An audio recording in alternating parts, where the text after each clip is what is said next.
Heading लिखेंगे सब बच्चे, determinants of individual demand when got divorced, then what happened। ये सब क्या पढ़ा रहे हैं सर, तो कोर्स में नहीं है, यही तो कोर्स में है। जितने डिटर्मिनेंट्स थे डिमांड के, इनका हो गया डाइवोर्स। क्या हो गया बच्चों, इनका डाइवोर्स। जब डाइवोर्स हुआ तो क्या हुआ, सुनने को तैयार? हाँ सर, ये सब तो सो कॉल्ड मजेदार वाली बातें अच्छा ही लगता है सुनने में, भगवान ना करे किसी के साथ ऐसा हो। चलो, एफ ने पूरे पैसे नहीं दिए थे इसको छोटा बना दिया इसको। चलिए बच्चों, पी आर था, वाई था, टी था, फ्यूचर एक्सपेक्टेशंस था, size and composition of population था, बट गवर्नमेंट पॉलिसी था। यही सब होते हैं कुछ डिटर्मिनेंट्स ऑफ डिमांड। यस और नो चलन? नित्या जी, प्रज्ञा जी, शेर जी, सिद्धि जी, विराट जी, यही होते हैं, people on the hot seat यही होते हैं। Yes sir. अब इनका Yes, sir. डाइवोर्स हो गया। क्या हो गया इनका? डाइवोर्स हो गया। तो भाई ये अलग हो गए और ये लोग अलग हो गए। और ये लोग कह रहे हैं, बहुत समझाया मैंने इनको कि भाई कम से कम बच्चों की खातिर। कौन से बच्चे सर? अरे आप जैसे बच्चे हैं, स्टूडेंट्स की खातिर अलग अलग घर में ना रहो।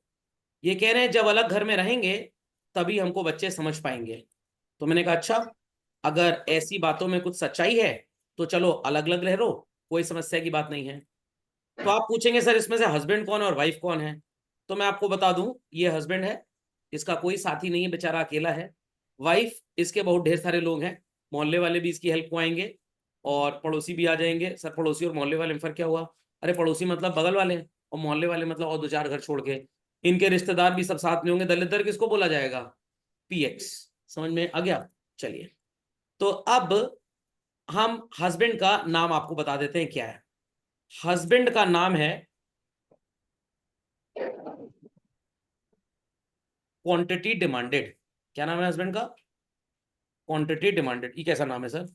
अरे नाम है, जैसे आपका नाम है वैसे इसका भी नाम है। वाइफ का क्या नाम है? वाइफ का नाम डिमांड है। क्या है वाइफ का नाम? डिमांड। जब मार्केट में प्राइस बढ़ता है या घटता है, डेफिनेटली क्वांटिटी में चेंज आता है। लोग मेरी बात से सहमत हैं? Very good. Yes sir. इस फिनोमेना को बोला जाता है what is called as change in quantity demanded. क्या बोला जाता है बच्चों? Change in quantity demanded. और जब कोको कोला का प्राइस बढ़ जाएगा तो लोग पेप्सी को ज्यादा खरीदेंगे। Do people agree with my thought? I repeat, Coca Cola का दाम बढ़ गया, पेप्सी की डिमांड बढ़ जाएगी। कोको कोला का दाम गिर गया, पेप्सी की डिमांड गिरेगी। पेप्सी की डिमांड गिरेगी। ध्यान दीजिएगा, फिर से बोल रहा हूं, कोको कोला का प्राइस बढ़ गया, कोको कोला की डिमांड कम हो जाएगी। ये फिनोमेना है।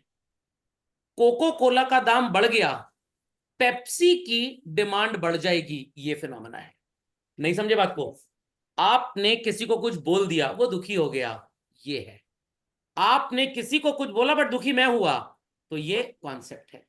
तो अगर मैकडोनल्ड का बर्गर महंगा होता है तो आप उसे कम खरीदेंगे। It is change in quantity demanded. I repeat, McDonald's का बर्गर महंगा हो गया तो आप बर्गर किंग का बर्गर ज्यादा खरीदेंगे। It is this concept. क्या बोलते हैं सर इसको? बस लिख रहा हूं, परेशान क्यों हो रहे हैं? This is called as change in demand. अंग्रेजी का डिफरेंस है, बच्चों की बैंड बज जाती है इसको समझने में। बच्चों खोपड़े में बात गई। तो अगर मम्मी की बर्थडे थी और पापा ने गिफ्ट खरीदा, it is change in demand. It is change in demand. पापा की बर्थडे थी, शर्ट सस्ते मिल रही थी, इसलिए मम्मी ने खरीद ली। Change in quantity demanded. नहीं समझे बात को? समझ में आ गया? समझ में आ गया? आपका एग्जाम है इसलिए आपने पेन खरीदा, चेंज इन डिमांड। पेन सस्ता मिल रहा था इसलिए खरीद लिया। लिखना का नहीं है एग्जाम में, चेंज इन क्वांटिटी डिमांडेड। तो प्राइस की वजह से होगा तो क्वांटिटी डिमांडेड, इन दलिद्रों की वजह से होगा तो चेंज इन डिमांड। पिक्चर अभी बाकी है, पिक्चर अभी बाकी है। बिल्कुल जाइएगा मत मुझे छोड़ के, नहीं तो मैं डर जाऊंगा क्योंकि काले भूत आ गए हैं यहाँ पे। Ready children? Ready children? Yes sir. इसको बोलते हैं ड्यू टू प्राइस। क्या बोलते हैं? Due to price. और इसे क्या बोलते हैं सर? इसे बोलते हैं due to other factors. Sir other factors क्यों बोलते हैं? जब बच्चे ढेर सारे होते हैं तो उनका नाम सोम मंगल बुध बृहस्पति होता है घर में। इक्का दुक्का होंगे तो टॉमी मोती जैसा कुछ रख दिया जाएगा। खोपड़े में बात गई। मैं शाहरुख खान की मूवी देखने गया बिकॉज मेरे को वो बहुत अच्छे एक्टर लगते हैं। It is change in demand. Ticket सस्ता था इसलिए मूवी देखने गए, एक्टर की लाइकिंग गई भाड़ में। It is change in quantity demanded. मेरे घर में कोक आई क्योंकि सस्ती हो गई, आपके घर में कोक आई क्योंकि आलिया भट्ट ने एडवर्टाइजमेंट किया था। It is change in quantity demanded. आपको पढ़ाई लिखाई करनी है, एग्जाम देना है, काफी एजुकेशन लेनी है, इसलिए आप स्कूल जाते हैं। Change in demand. फीस कम थी इसलिए आप स्कूल जा रहे हैं। Change in quantity demanded. Is that clear? बरसात हो गई, नहाने का मन था, घर में नहाए नहीं, इसलिए घर से बाहर निकल लिए। Change in demand. Open air 2 seater BMW सस्ती मिल रही थी, आपके पापा ने खरीद ली इसलिए आप उसको चला रहे हैं। Change in quantity demanded. Logic is being understood well? चलिए, this phenomena is called as movement along the demand curve. क्या बोलते हैं बच्चों इसको? movement along the demand curve. And this phenomena is called as shifts in the demand curve. सुनाई पड़ रही हैं बातें? आप समझ में आया? एक ही सामान बार बार दुकान में बेचा जा रहा है अलग अलग नाम से। तो अब किसका डाइवोर्स हो गया था? Was that clear? तो डाइवोर्स होने पे आपकी अंडरस्टैंडिंग बढ़ गई। जब डाइवोर्स होता है तो पति को समझ में आता है पत्नी वॉज वेरी इंपॉर्टेंट, और पत्नी को समझ में आता है पति वॉज वेरी इंपॉर्टेंट, क्योंकि दूसरा भी वैसे निकल गया। पोपड़े में बात गई। झटपट अपडेट करें, कोई क्वेरी है तो प्लीज आस्क। प्रज्ञा जी, शेर जी, सिद्धि जी, विराट जी, नित्या जी, दोस्त आर एब्सेंट जी, उनकी याद में उनसे पूछना, आत्माएं भटक रही हैं उनकी। And people on the hot seat, कोई क्वेरी? कोई क्वेरी? No sir. चलिए नो सर। चलते हैं आगे। Application, I repeat children, application of law of demand.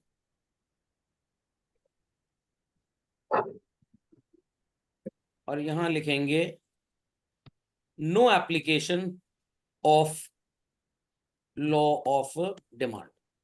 कुछ बच्चे कहेंगे सर ये लिख सकते हैं एप्लीकेशन फॉर या of the exceptions of law of demand.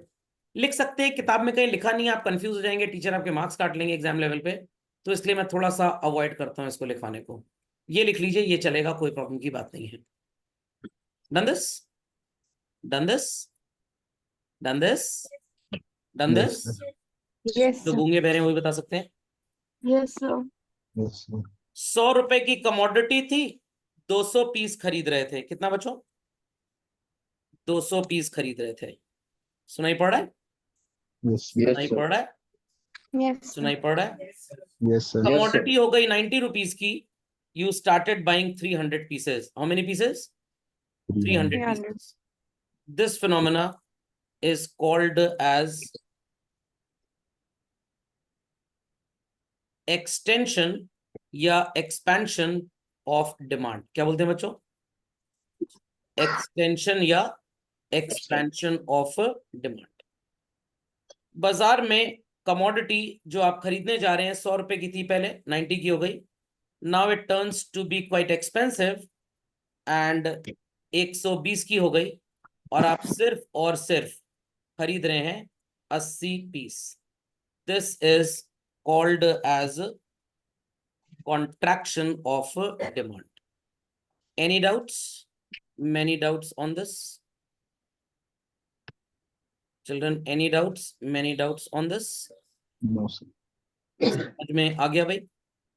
समझ में आ गया सबको? ये Yes, समझ sir. में आ गया how the chapter is being correlated in full?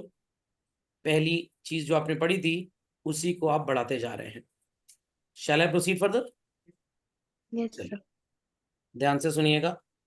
100 रुपए की कमोडिटी थी, कितने पीस खरीद रहे थे भाई?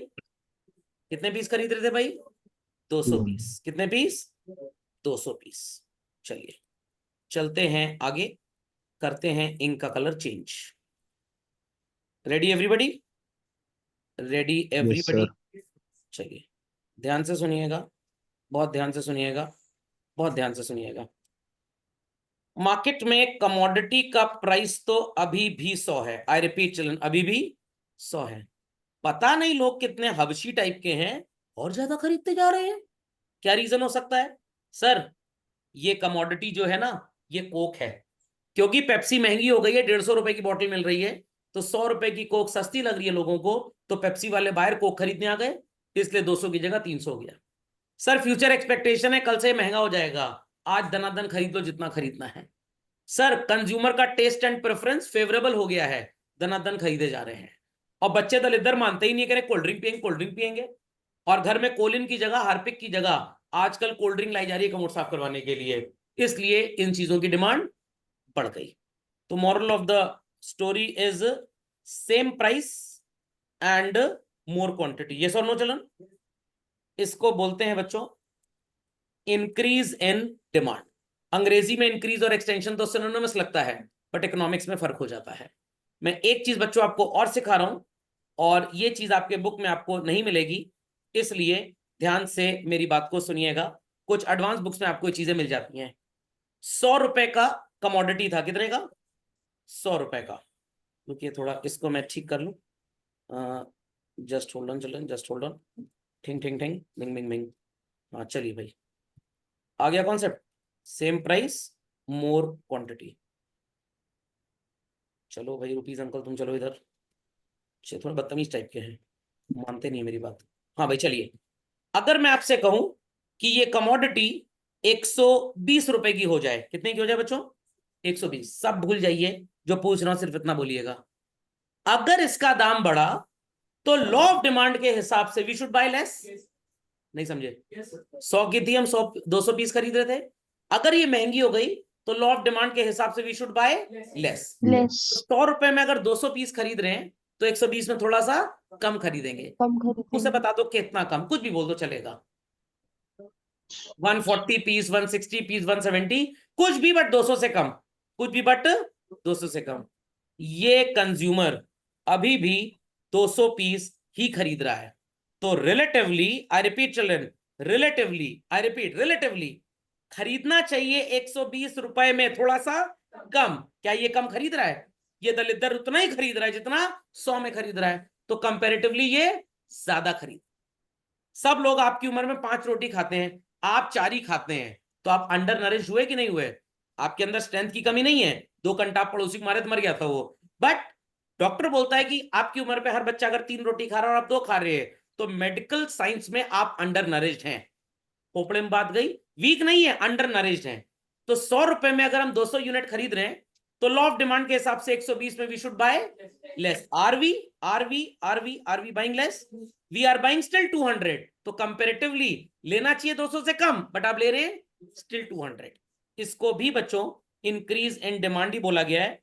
It is more price and same quantity, more price and same quantity. Logic understood well children? Logic understood well? Yes, sir. तो नहीं पड़ गया? चलिए आते हैं आगे, और अगेन कलर चेंज करते हैं, बट अभी आप कुछ लिखिएगा मत।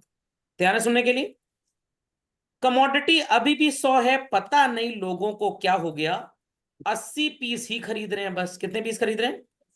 80 पीस।